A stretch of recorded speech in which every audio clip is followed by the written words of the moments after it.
Let's talk about iron and the need for iron in our body. Dr. Stacey Francis here. Iron is what transports oxygen to all our cells, so it's super important. When you are low in iron, you would be tired, you might get heart palpitations, you might look pale, you might be cold. There's a lot of different symptoms of low iron. If you look at your blood work, sometimes it doesn't show it on the traditional blood work. Your hemoglobin has to be low enough to indicate anemia for your doctor to say, yes, you are low in iron, you are anemic. But if you're low in something called ferritin, you can also be low iron and it won't show up on the traditional tests.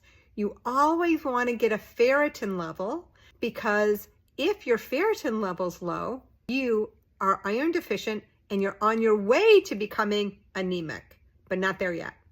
So what's ferritin? Ferritin is stored iron, and you need the stored iron because that's where you're going to get all your reserves. If your ferritin is low, then you don't have enough iron and you don't have enough ability to transport oxygen to your cells.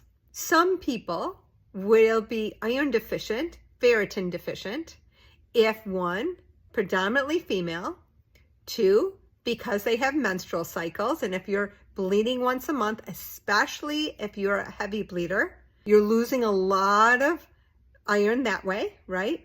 If you're a vegetarian or vegan, you're not getting a lot of animal stores where there's a lot of bioavailable iron available, then that's like meat, more bioavailable forms of iron. The vegetable forms, not as bioavailable.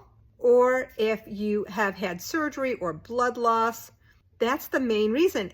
And you need iron, especially if you're a woman, if you're trying to get pregnant and trying to stay pregnant once you get pregnant.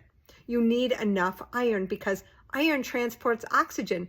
When you have all this new baby tissue growing, that baby's going to get all the iron because you need oxygen for all those new cells. And so your iron will go even lower. So when you're going into wanting to have a baby, you want to make sure those iron stores are really hardy in order to protect you to get pregnant and to stay pregnant. I hope that helps. Get your ferritin checked, and I'm happy to do that with you, and I'm happy to go over those results with you. Have a great day.